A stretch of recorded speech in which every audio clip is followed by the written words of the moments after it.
Cool. All right, so I guess I'll start. Welcome everybody to another Friends from the Field webinar.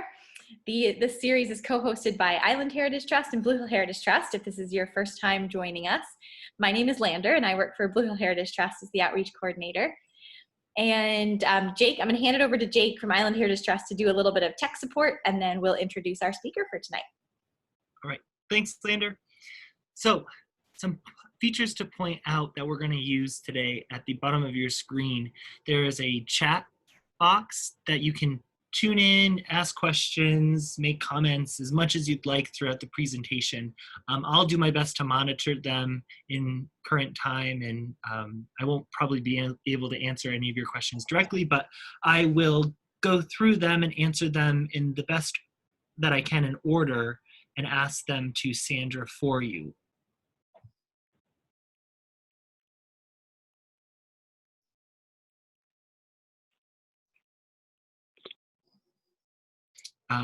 And with that, I think I'll hand it back over to Lander for the formal introduction.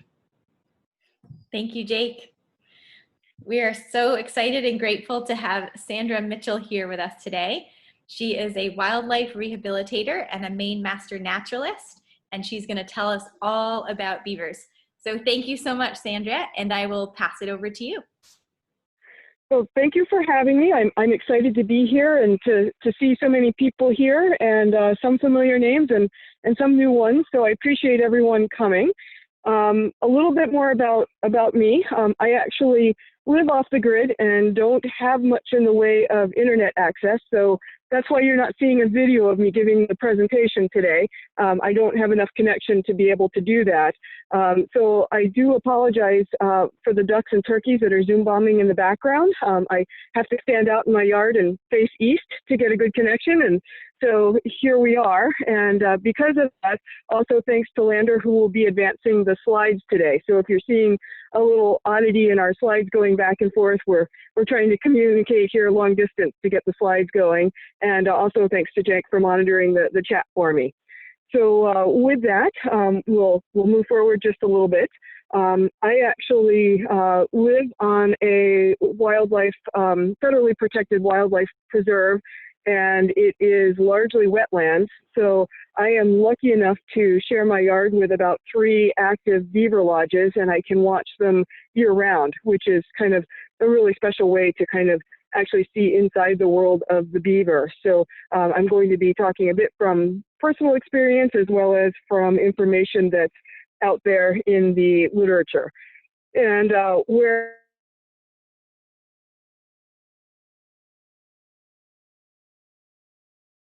are actually able to alter their environments as much as humans are, and that would be the beaver. So Lander, if we can go ahead and go to the next slide, that would be great. And because of this, beavers do elicit both a love and hate relationship with humans. They are so very capable of altering their environment to suit their own needs. It doesn't always match the needs of others. So this may sound familiar with conflicts that we see in our own societies. And so there are people out there that absolutely adore and love beavers, and there are others that are not quite as fond of them, and we'll talk just a little bit about both sides. But historically, as we can see on the next slide, Native Americans have considered beavers to be a revered species. They were actually known as the little people, and they were recognized as playing an integral role in the environment. And in the past, as we can see on the next slide, they were actually quite a bit more plentiful. We had them in the numbers of up to 600 million beavers in North America, and they've certainly roamed North America for millennia. Their current range ranges throughout almost the entirety of North America, except for part of Florida, the desert Southwest, some parts of Mexico, and northern Alaska and Canada. But short of that, they're found just about everywhere else in North America, which is pretty cool. They're a really, really widespread species. And because of this, many species have evolved to fill the niches that are created by their industrialism. And we can go on to the next slide there, Lander.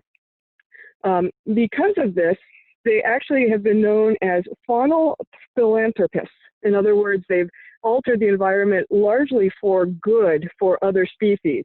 And some of the species that have evolved to take advantage of beaver habitat are otters, water shrews, voles, bats, dragonflies, aquatic invertebrates, fish, birds, plants, just all kinds of species. And because of this, they're considered to be an environmental keystone species. They're capable of creating a wonderful habitat mosaic, which increases the number of ponds, pond edges, and all of the species that are associated with the pond edges, and of course, deadwood, which also encourages all of the deadwood inhabiting species. And because of this, they're capable of enhancing understory diversity, particularly in the riparian zone. So they really do change the environment so significantly that without them, our ecosystem dramatically changes and generally is considered to change for the worse. And on the next slide, you can see that when beavers are removed from an ecosystem, it actually can fully collapse, which is obviously not good for all of the species that are dependent on it. Because they do create such a web of habitats and food systems, these extend well beyond their immediate locale. And then the next slide, please, Lander. The loss of so many of these niche habitats can be devastating because almost half of all endangered and threatened species in North America rely on these wetlands in one form or another to survive. And almost 85% of all North American wild animal species depend, again, on some form of wetland habitat to be able to survive. And when so many species are dependent on this niche type of a habitat, its loss can be catastrophic to the food web because not only are we losing the beaver, but we're losing all of these other species that are depending on the habitat through which the beaver creates, and then all of these other species depend. And unfortunately, we almost found this out on the hard way. To the next slide, please, Lander.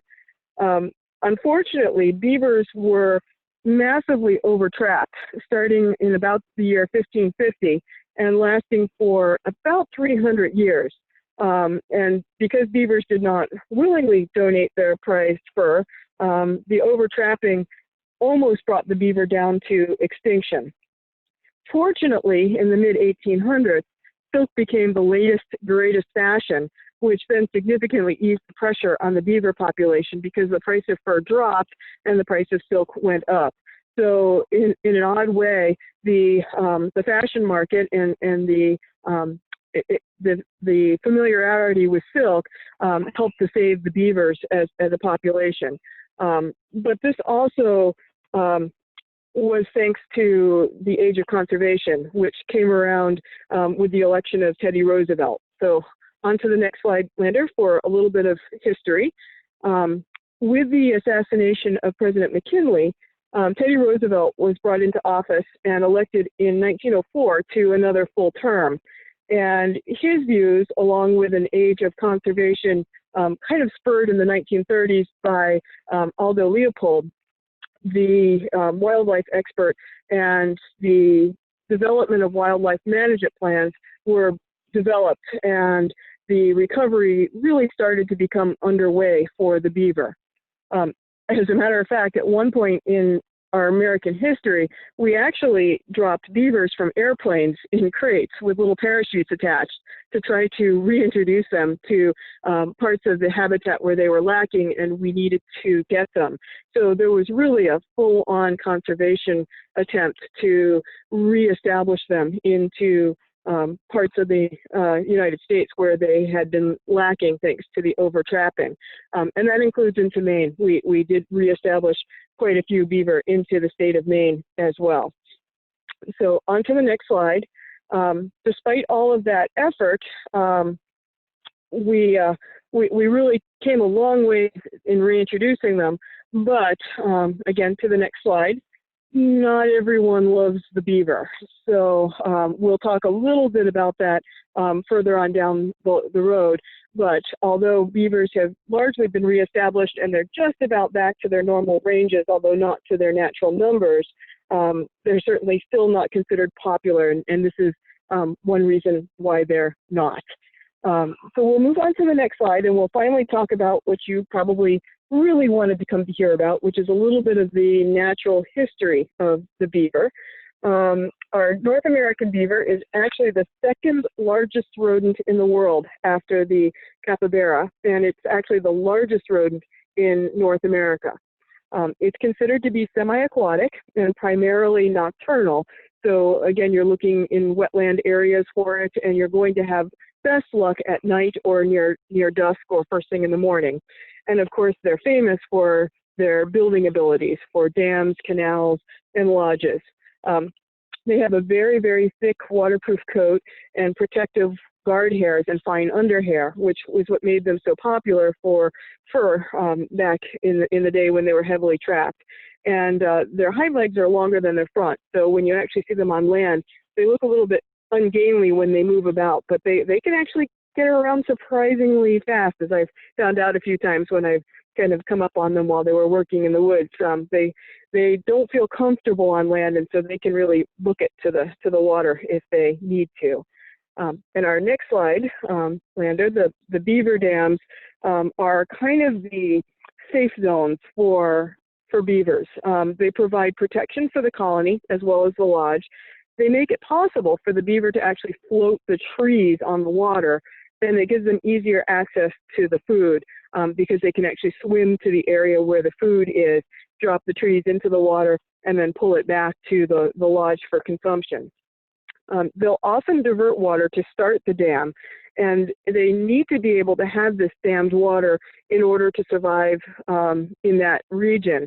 If the water is deep enough, but it's something that's faster moving or too deep to be dammable, they will sometimes build bank lodges, but it's certainly a second choice for them because a bank lodge will leave them susceptible to land predators that may come down the bank. So they definitely prefer to be able to have a dam, which then lets them build their lodge out in the water where they feel and probably are a fair bit more safe. On to the next slide, which is actually a photo from a satellite of the world's largest beaver dam, which is actually a massive dam that was started in about 1975, and it's just about half a mile long. It's still under construction. They've joined at least 2 dams, and they're working at joining on some more. And you can actually see them on satellite images from out in space. So they are certainly capable of some remarkable feats of building.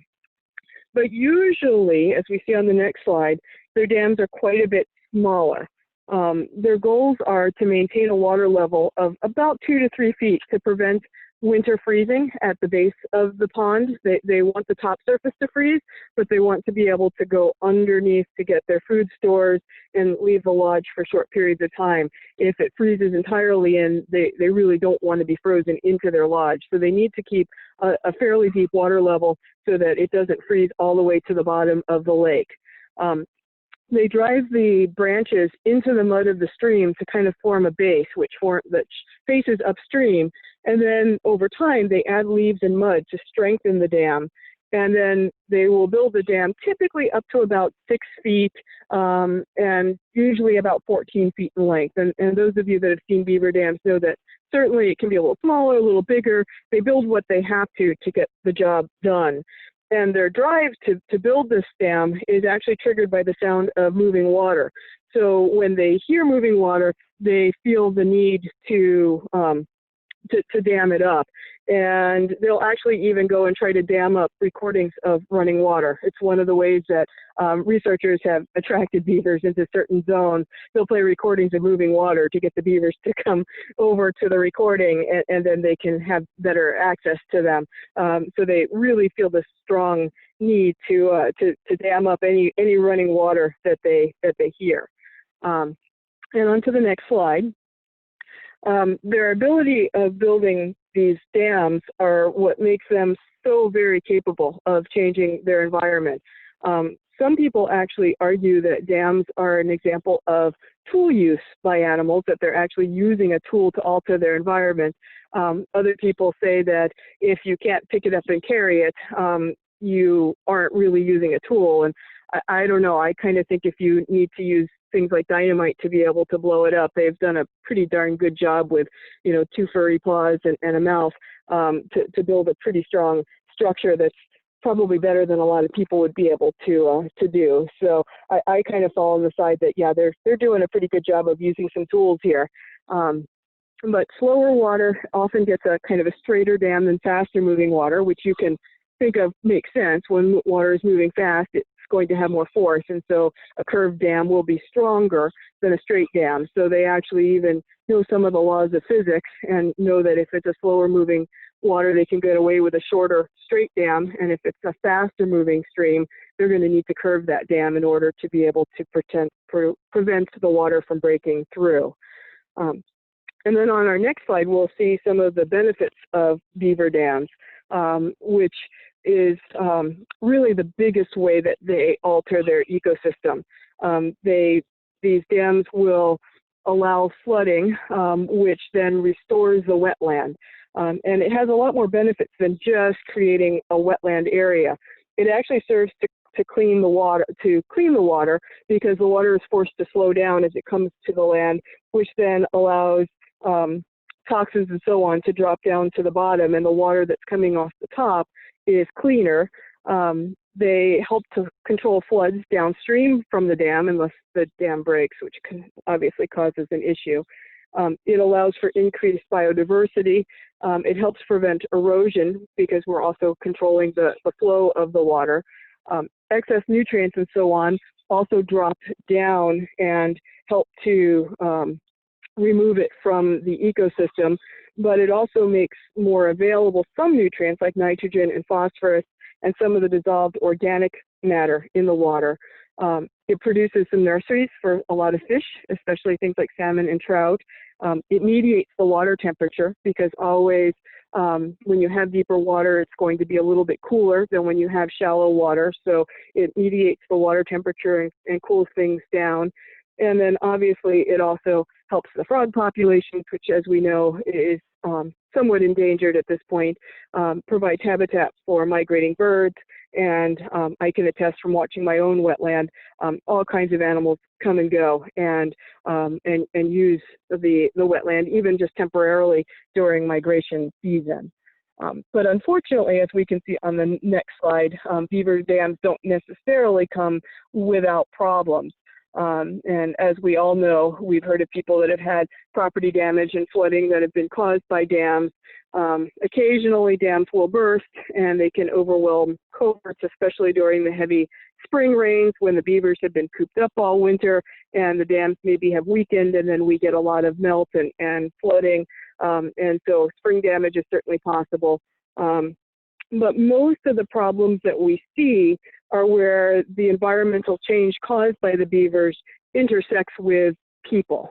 And that's where the conflict really comes in. It's not necessarily an environmental problem if the dam bursts, if there's no one there to be affected by it. It's just when we're affected by it and our roads and our property is damaged by it. And unfortunately, the traditional solutions of trap and remove only temporarily or minimally affect the situation. We take out a beaver moves in. We take out another beaver moves in. And so it's not a long-term solution, although it maybe makes people feel better that they've done something about the situation. It's really only putting a Band-Aid on it. There are newer flow control devices that are a preferred solution that help to prevent overflow and so on. And it's a much more environmentally friendly and longer-term solution to live with the beavers instead of in constant conflict with the beavers.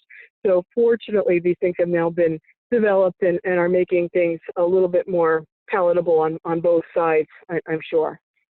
And so speaking on to the next slide, we'll talk a little bit about the life of the beaver.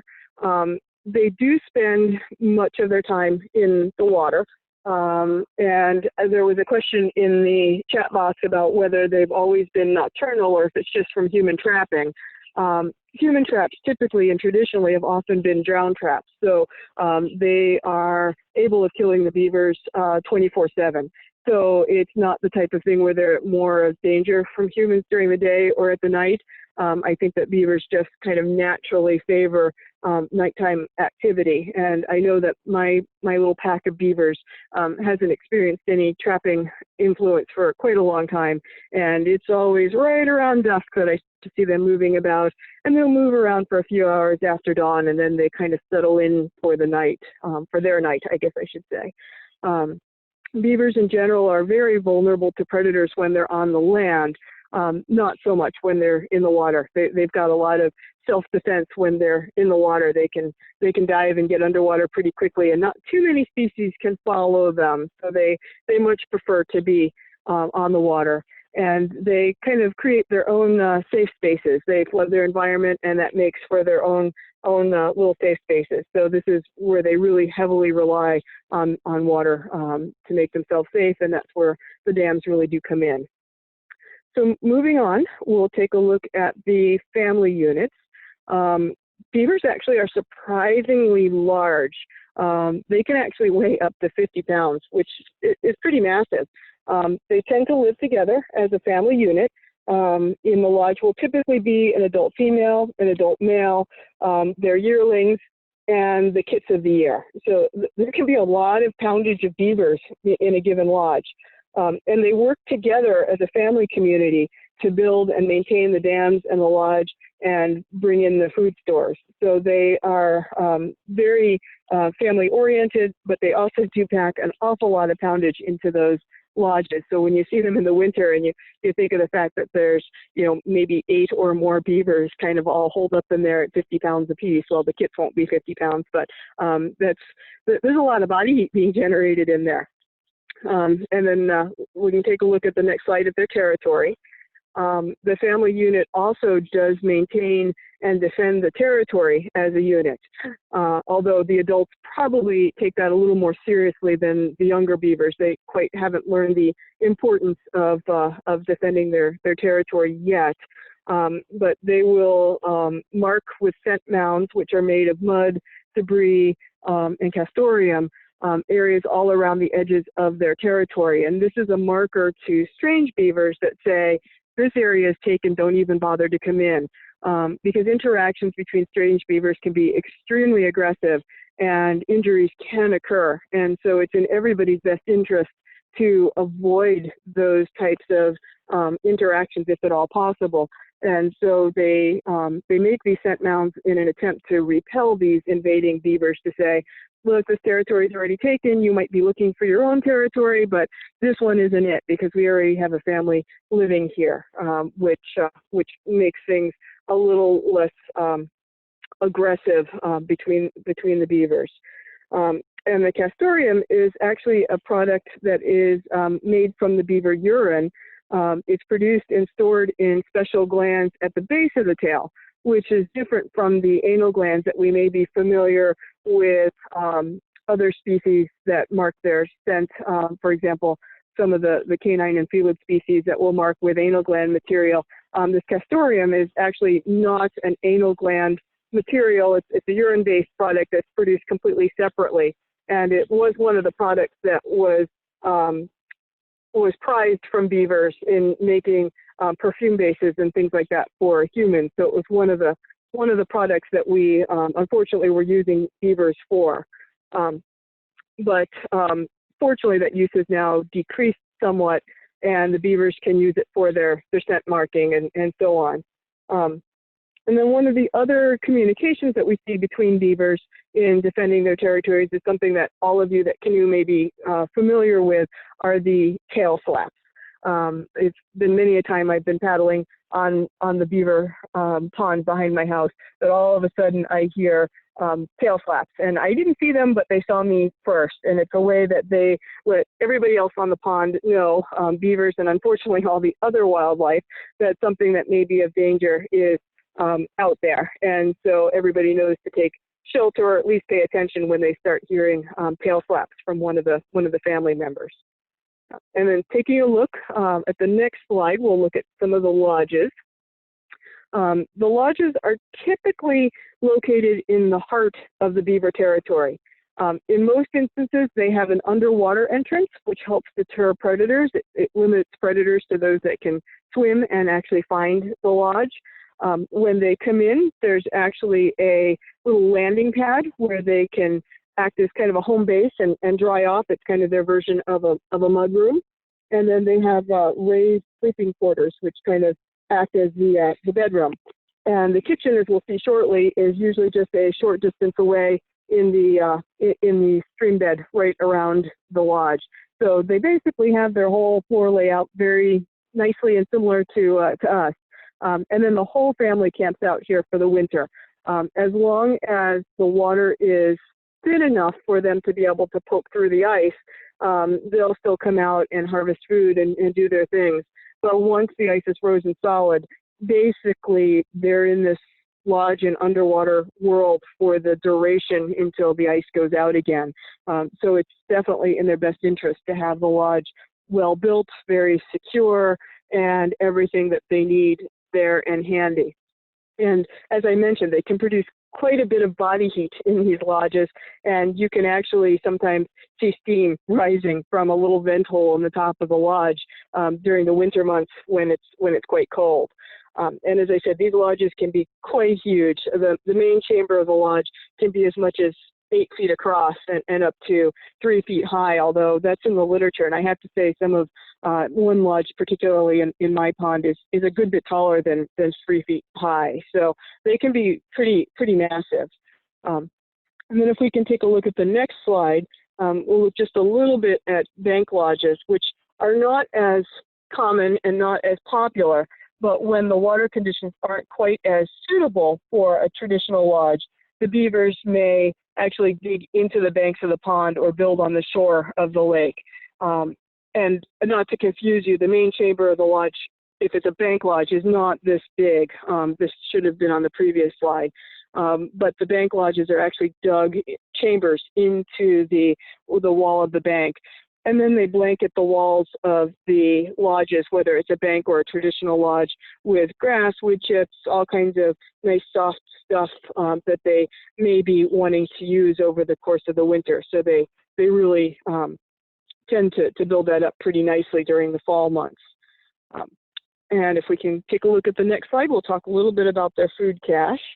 And this is their main project during fall. Starting just about at this time of year, they'll really start focusing on their winter food cache, because after the water freezes, they will only have their stored food available for the duration of the winter. And of course, they don't know, just like we don't know, how severe the winter is going to be, how thick the ice is going to be, or how long it's going to last.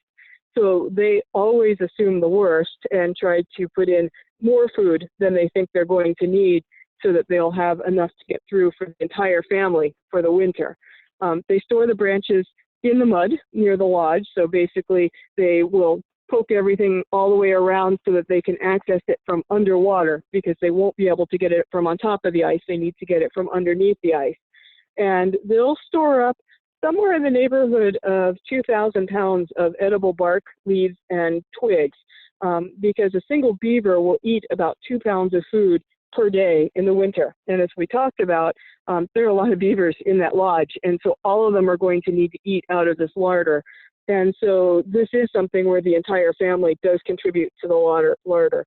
So even the small kits in their very first year will clumsily bring some food and try to get it settled into the larder. It's one of the important things that parents will teach the young, is that they really do need to contribute and stock up their food over the winter. And on to the next slide. It's a little bit of a misnomer that beavers actually eat the trees.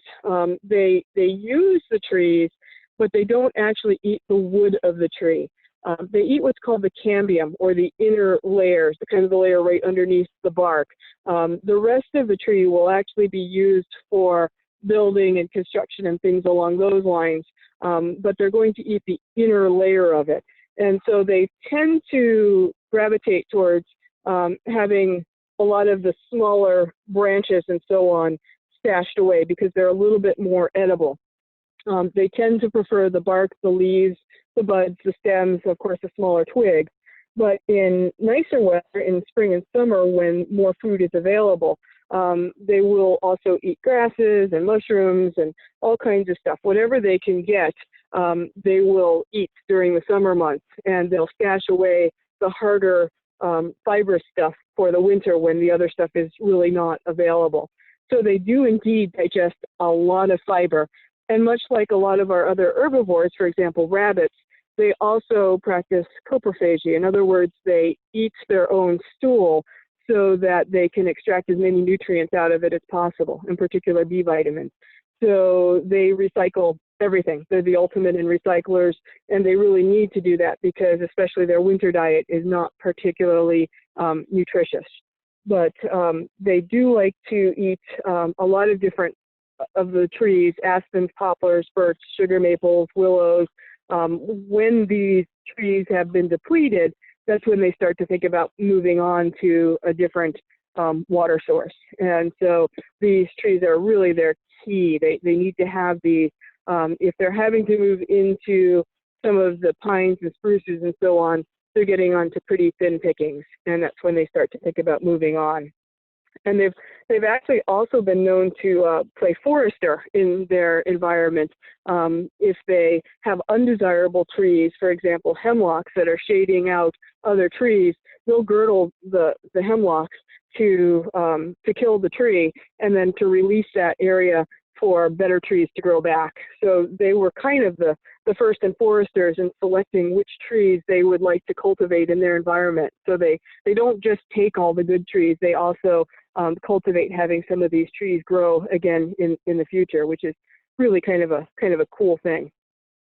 And if we can move to the next slide, as you can imagine with what they're chewing, they really do need to have special teeth. Their teeth are what are called open-rooted. They are continuously growing, and so the wear of chewing them takes out that pointy surface, but it's continuously coming down out of the roots, and so they will be replenishing those teeth basically throughout their life. They have that orange coating to them, which is an iron-rich enamel, which also makes them a little bit harder. And that coating is really primarily on the front of the tooth. There's much less of that coating on the back of the tooth, which means as they chew, the front of the tooth wears more slowly than the back of the tooth, and so the tooth forms a chisel. And so not only are they continuously growing, but they're continuously sharpening their teeth as they chew, which is also pretty cool system there.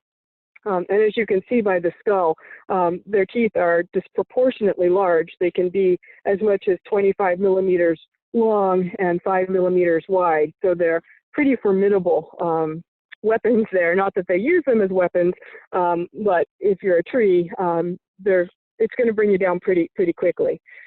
Other cool adaptations on their skull is that they have clear membranes that coat their eyes so that they can dive and still see where they're going. So the membrane will cover the eye, protect the eye, but they can still see as they're swimming. And they also have nostrils and ear flaps that will close their nose and ears so that they don't get water in them while they swim. And they've got a little fold of skin behind their teeth so that they can be holding a tree branch with their teeth, and this little flap of skin will pinch down and protect them from getting water down their throat. So basically, all of the openings in the head have been waterproofed over time to allow them to do what they do without the discomfort that we experience when we try to, for example, carry a stick in our mouth while we're swimming, or we've all seen our dogs choking on water when they've tried to swim and pant all at the same time. Beavers have managed to kind of get around that little bit of an obstacle. And then taking a look at our next slide, we'll talk just a little bit about the private life of beavers. They mate in January and February, which, as we know, is when things are pretty well frozen over for our ponds.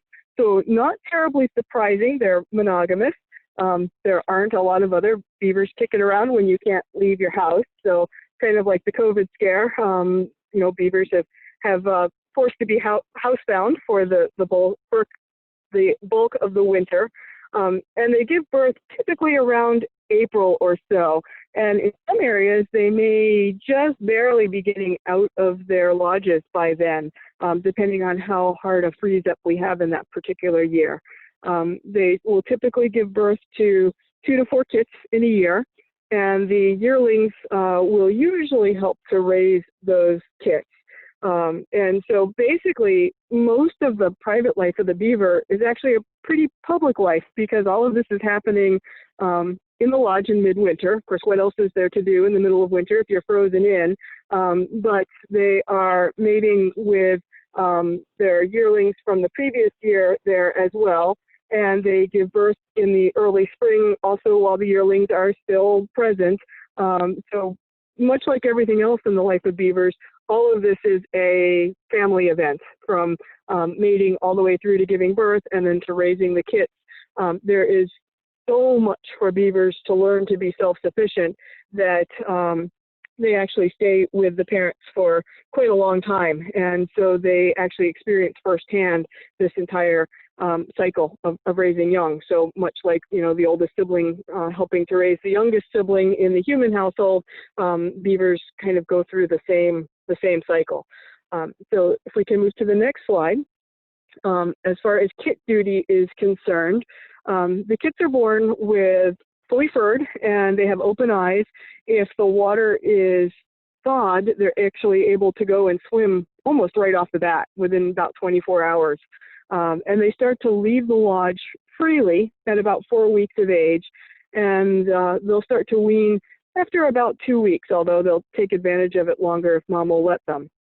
And pretty much right off the bat, they're expected to help with the family chores. And the parents will continue to teach them what they need to know for about 2 years. So the parents really invest a lot into the kits. It's not like mice where they give birth and 10 days later they send them off on their way. They actually really raise these young and teach them all the skills that they need. And then usually somewhere in the second year of life, mom and dad say, we're sick of you, out of here, move on, find your own lodge, you take up too much space. And so usually in the summer months, they'll start to drive them away to find their own territory.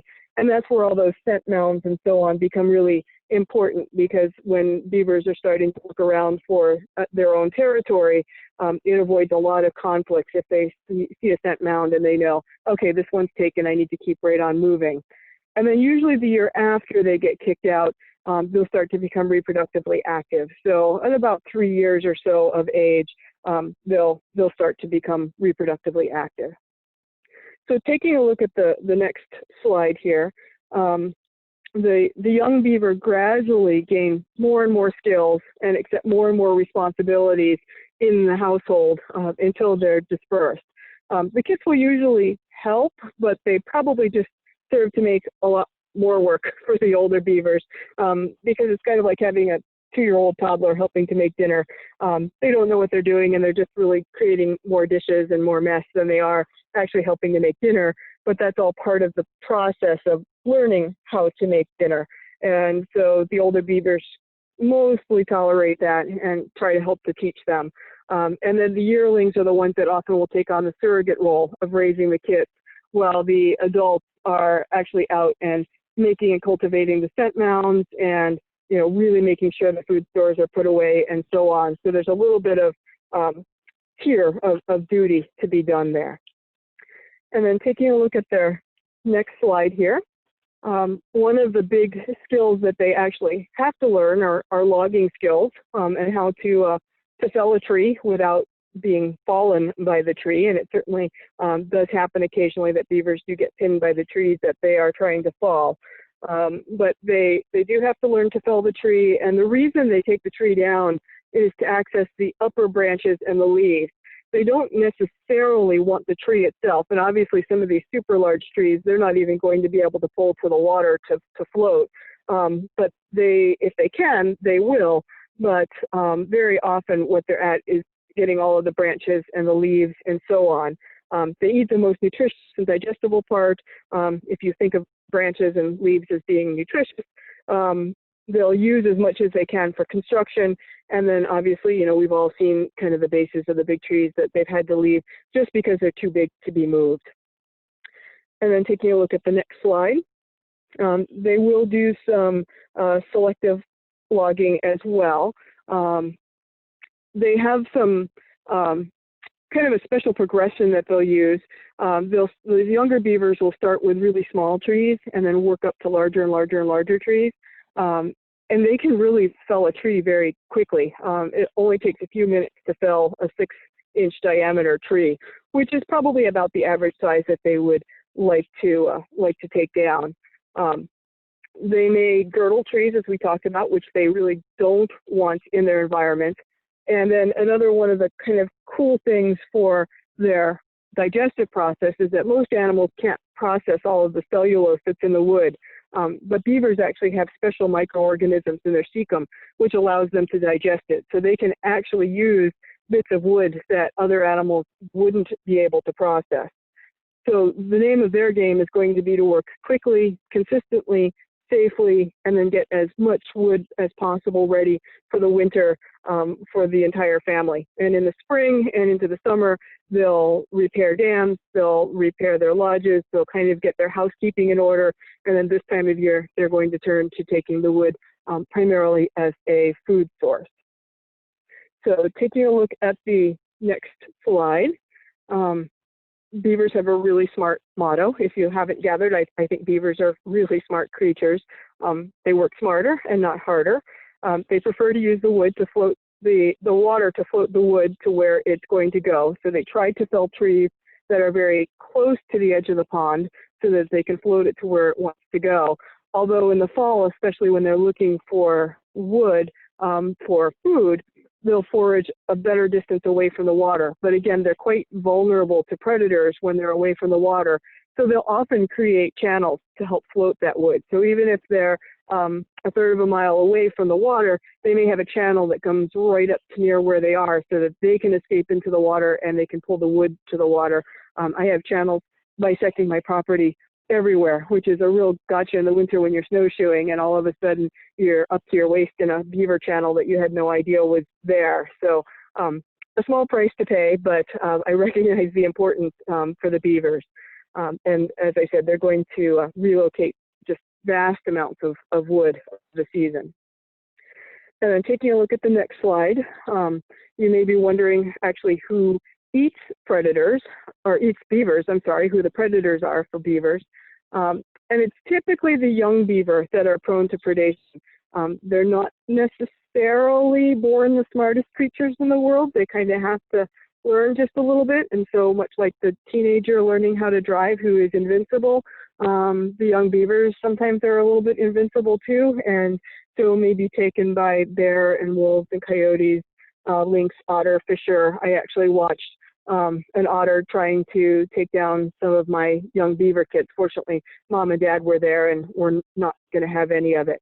But any of our typical larger predators will take young beaver if at all possible. Adult beaver are rarely predated by things like coyotes or wolves, but by far, obviously, we are their biggest predator because we still do more than our fair share of trapping, whether it's for the fur trade or whether it's for damage control. We are definitely still the biggest predator of beavers. And in most cases, beavers are in the most danger while they're on land and less so in the water. So they, again, do seek that for their protection. And then going on to the next slide, for anyone that happens to know me, I love looking for track and sign of our wildlife. And so we kind of all know to look for beaver lodges and beaver dams. But another thing that you can definitely look for are scent mounds. And those are really cool. And sometimes you can actually smell them well before you can see them. Once you know what they smell like, often you can find them by the smell. So if you've got an area near you where you know there's active beaver, this is definitely the time of year to get out and take a look for these kind of mounds of mud on the edges of the shores and such, and get a good whiff of it. And they're pretty fun to find, and you can kind of outline a territory of a beaver if you can start to find their scent mounds.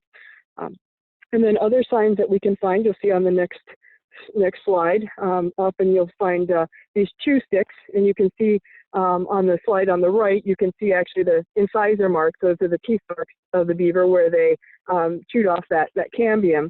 And then on the left, you can see those sharp 45-degree cuts. And that's also a very kind of unique to rodents. They tend to cut in those really nice, clean, sharp angles. And so that's how beavers kind of made those chew sticks manageable. It's kind of like getting potato chips out of a bag. They made that manageable so that they could chew all the cambium around the edges and have it as a snack, and then they discard it every spring. I have a whole series of beaver dams behind my house, and they'll all clog up with chew sticks in the spring that the beavers have discarded over the course of the winter. So a lot of fun to find. I've taken a lot of them into elementary school classes, and the kids just love seeing where the beavers chewed on the sticks. And then, of course, on the next slide, we all know the sign of beaver trees that have been chewed. And sometimes these trees might be pretty small, and sometimes they may be massive. But if you look closely, often you'll find these little chips of wood in front of the tree or around the base of the tree. And you can also find the little incisor marks if you look at the tree closely. And they'll usually be right about 5 millimeters across. So you can actually even tell by the measurements whether it was an adult beaver or a young beaver with smaller teeth that had worked on that tree, which is kind of fun. And then on the next slide, of course, we can always look for tracks. The hind tracks, as you can see on the bottom right, are often huge. They can be as big as 5 by 7 inches.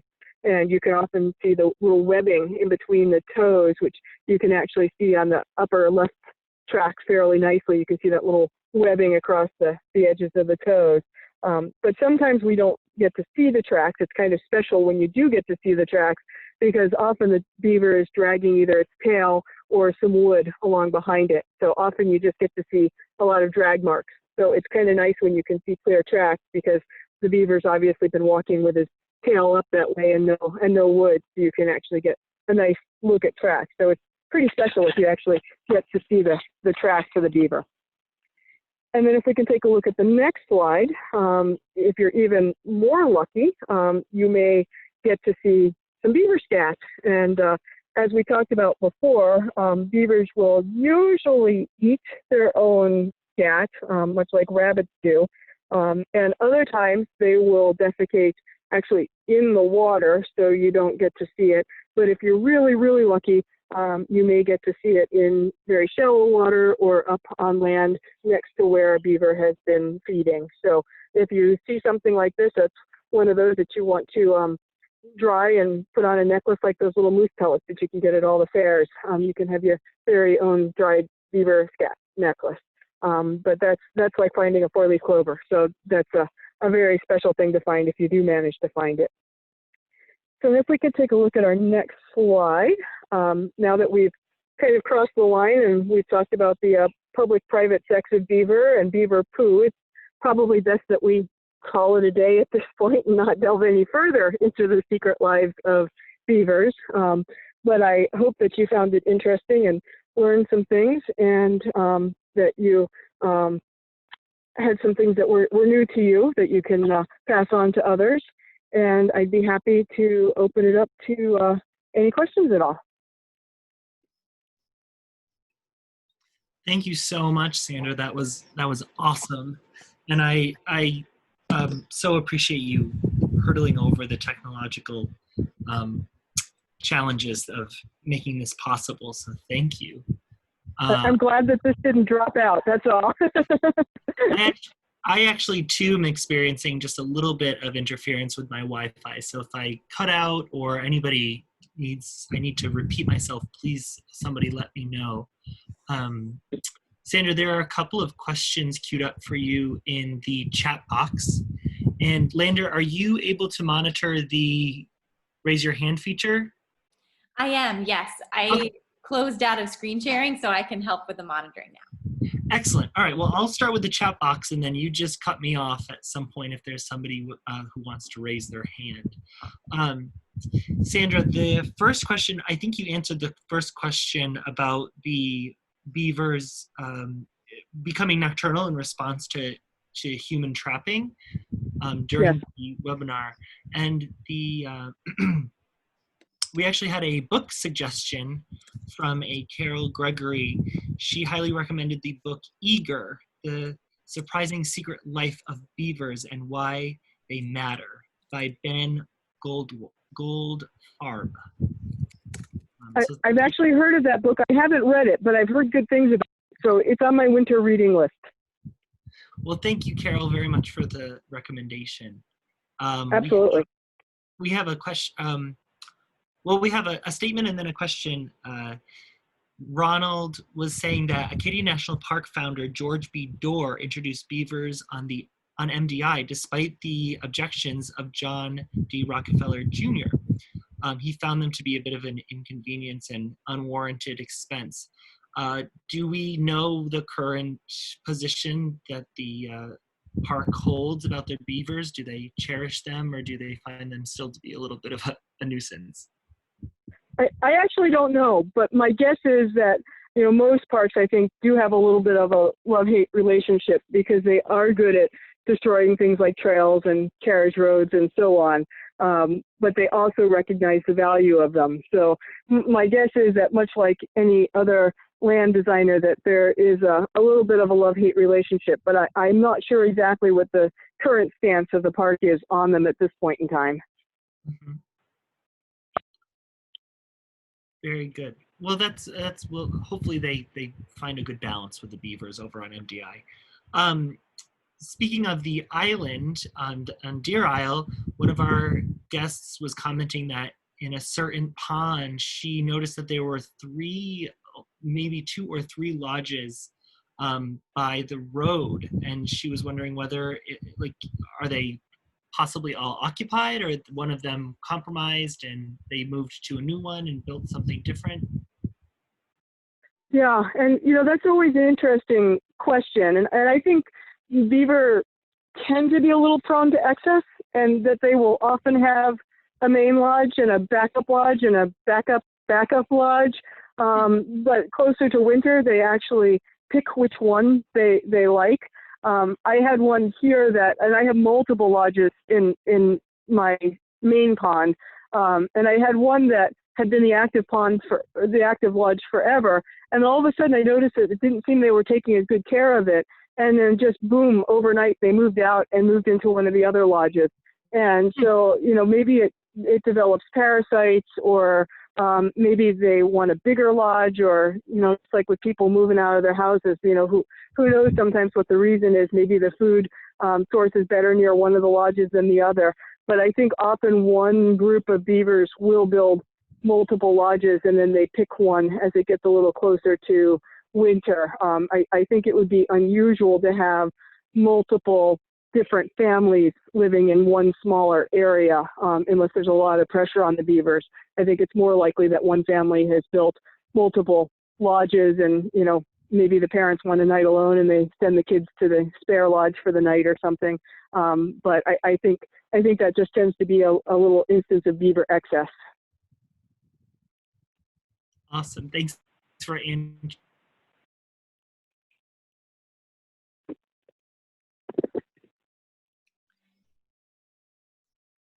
I think she's I've lost referring. you. There we go. You're back. I lost you. Sorry. I was just saying thank you for answering that question, and then Mary was inquiring about the location of the Big Beaver Dam, and I think that she's referring to the one that we were viewing from satellite views. Yep, and I think that's up in Canada. I'm not sure exactly which township it's nearest, but I do believe that is up in Canada. If you Google world's largest beaver dam, it'll pop right up. Awesome. Lander, has anybody raised their hand, or? We do have one hand. It looks like Anne has her hand raised. And if it was a mistake, Anne, that's totally fine. But if not, I'm going to allow you to talk, and you can just unmute yourself.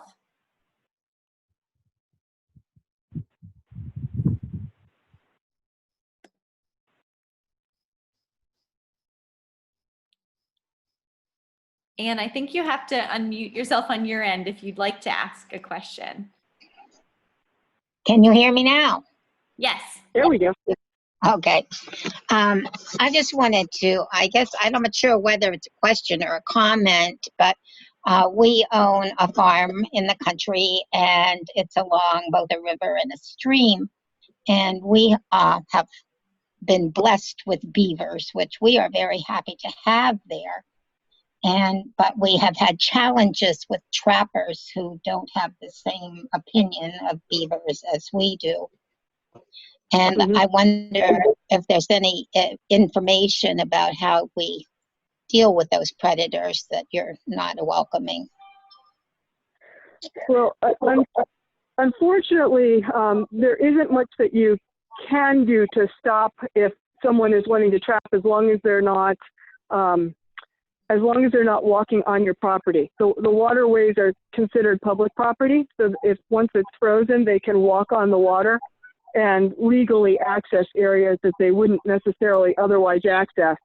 So with my property, I've actually just tried discussing with people that I would prefer that they not. And most people are quite reasonable if you're willing to kind of sit down and just talk to them and say, hey, you know, we live here during the summer, we enjoy these guys, we'd appreciate you find somewhere else to trap, and just kind of, you know, just reaching a reasonable compromise. But I agree that can be a little bit of a frustrating scenario, but unfortunately what they're doing is probably legal, so it just comes down to negotiating a compromise for everybody at that point.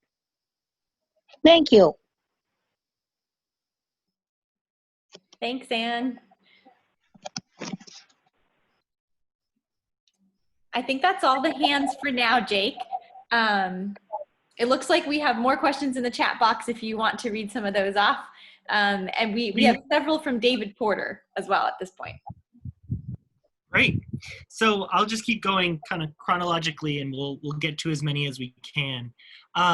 So Andy was saying that he used to have beavers on his land, and his neighbors unfortunately removed them and decimated the dams with dynamite. And he was wondering if it's possible to maybe like reinstate them to the area if there's a responsible, ecologically proactive way to do that. If you have good food, they will be back at some point in time. So unfortunately for your neighbor, they will probably be back if you're anxious to get them back. Sometimes if you contact your local your local game warden and let them know that you're willing to have beavers released on your property, if they need to trap and relocate them from another area, they will bring them and leave them on your property. I have let my game warden know that he's welcome to leave beavers here anytime without any additional permission from me. So if you touch base with them, they may be able to help you. But then, of course, also comes negotiating with your neighbor to make sure they're not going to simply dynamite out any other dams that they build, because then you're back to square one with some homeless beavers. So I personally would probably chat with your neighbor first, and then either wait it out until the beavers come back on their own, or at least make it known that you're welcome to take some beavers that are being relocated, in which case usually the wardens are quite happy to oblige if they know they have a place they can leave some beavers. Good to know. Good to know. Let's see. David Porter was wondering what the average lifespan of a beaver is. They can get to be quite elderly, and I don't know right off the top of my head what the oldest record is, but I know that they can get up into their teens readily, and I believe even into their 20s on occasion.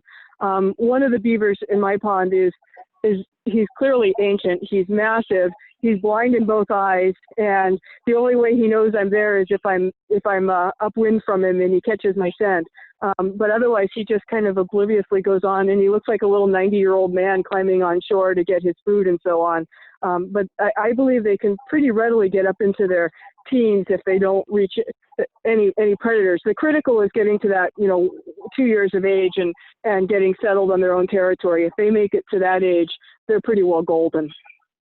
That's amazing. Sandra, is there any sort of generational responsibility? Like, would a family take care of grand beaver, if you will? Everything at Beavers is centered around family. So he is certainly going to do his best to contribute to the larder.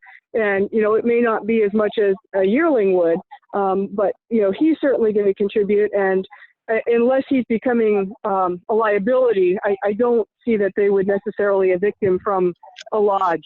Generally, everybody's welcome as long as you're putting in your share of the food. So I don't think he'd be cast out. Although I do suspect on occasion he was in one of my smaller, more vacant lodges when they said, "Come on, Grandpa, give us some privacy. Go stay somewhere else for the night." But I suspect for the winter he probably moves in with everybody else.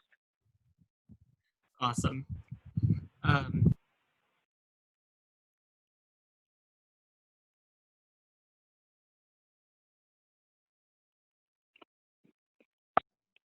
Jake, we can't hear you. I think you're muted. Is that any better? Yes. Okay, good. I was just saying I'm going to try my best to go in order, but if for some reason I skip your question, feel free to submit it once more, and I'll hopefully catch it on the other end. Let's see.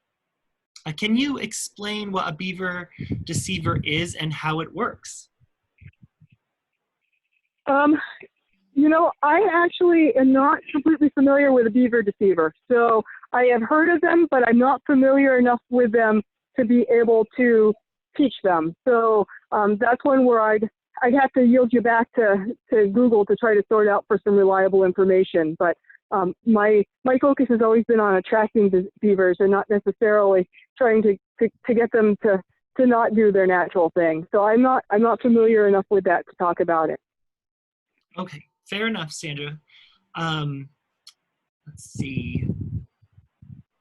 Julie and Al were wondering, in regards to the largest beaver dam, was that built by one family of beavers, or maybe like a multi-generational group of beavers, or maybe multiple families? That's actually been the joining of several different dams. And so pretty clearly there have been several different beaver families that have been involved in building that over the years. And they're currently trying to incorporate a few more dams. So the beavers are currently trying to make it even bigger. So it's obviously gone on from several generations from 1975 on to now, but also probably multiple families. And I'm guessing probably more than even 2 or 3. I'm guessing that there have been an awful lot of contributors to that massive dam. And that occurrence is obviously quite rare, so that's really cool. I look forward to maybe Googling more about that later on. Yeah, there's a lot of cool stuff you can find on that one. Nice. All right, so I think we had a comment or an observation from Rich and Jane, and they were saying that beavers have been reintroduced in the UK on the River Otter in Devon. And I think that was happened 400 years was the comment. That's pretty cool. Yeah. Very cool. So I guess they're still actively reinstating them to that area, but they hopefully are doing well. Absolutely. So let's see. I think I got all of it, Lander. Did you see any that I missed? I don't want anyone's questions to go unanswered. Jake, I see one. I think there was a. Oh, go ahead, Sandra. I was going to say, I think there was a question a little bit earlier about beavers up in East Blue Hill and what species they support. And I'm actually not familiar with McCurd Stream personally. I haven't seen it, but I'm certainly curious to go take a look at it.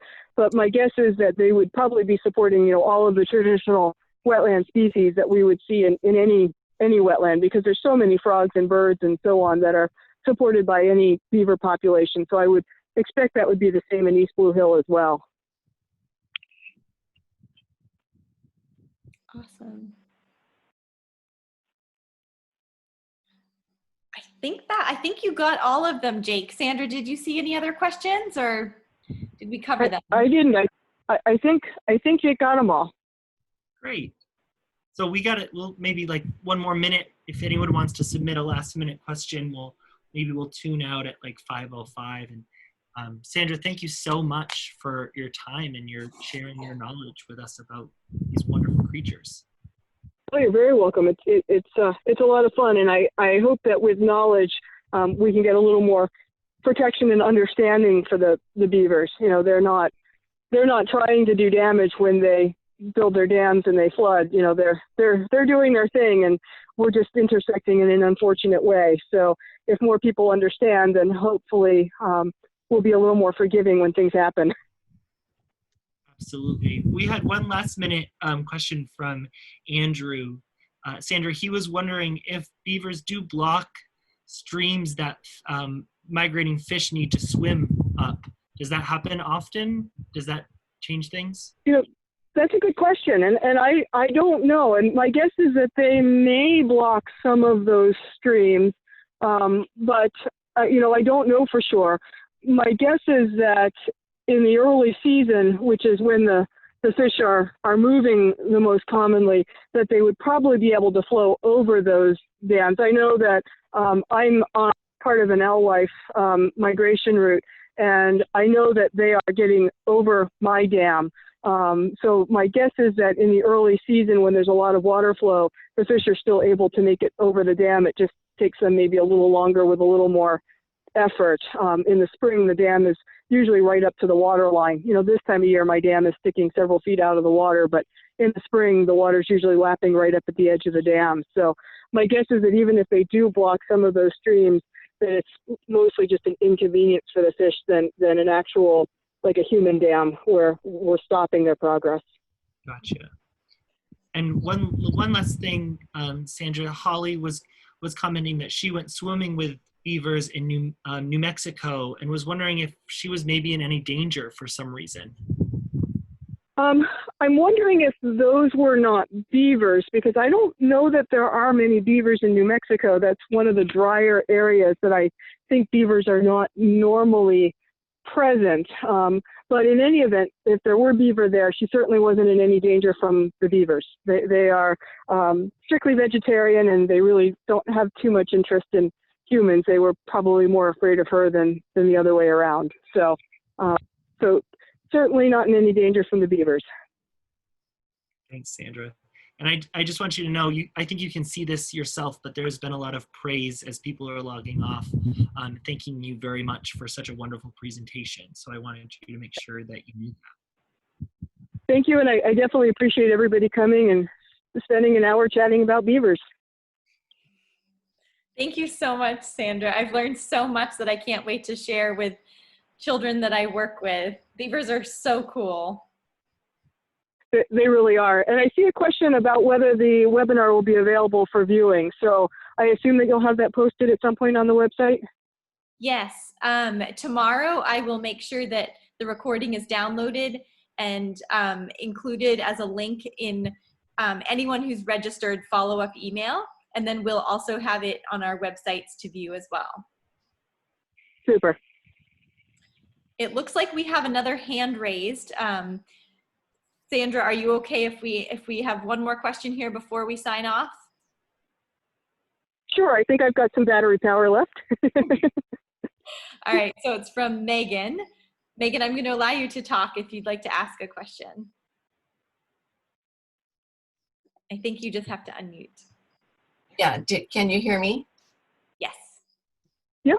Okay, it's really a comment. My son is an environmental lawyer out west, and he's been doing some work in the Northwest, I think starting in Oregon, but they're spreading into Idaho, working with ranchers where the land is pretty devastated and introducing beavers to the land. And within 3 or 4 years, they have, you know, amazing grasslands that have been restored just by introducing beavers. So that's a really cool thing for pretty devastated areas. So Cool, neat. Well, thank you for sharing that. thanks. You're welcome. And thank you for the presentation. It was great. Oh, you're very welcome. That's super cool, Megan. Thank you for sharing that. You're welcome. All right. Any other questions? I know we're almost 10 past. Looks like we have covered everything. Holly, looks like you have your hand up. Did you still want to ask a question? I'm going to allow you to talk if you like. No, I had my question or my comment in the chat and you folks got to it. Thank you. Awesome. You're welcome. Okay. Well, thank you all so much for joining us tonight. And Sandra, thank you for your time and your expertise. We really appreciate it. Well, thank you for having me. Everybody go out and find some beavers tonight. Yes. Thanks again. Absolutely. Thanks so much. Take Bye, care. everybody. Bye.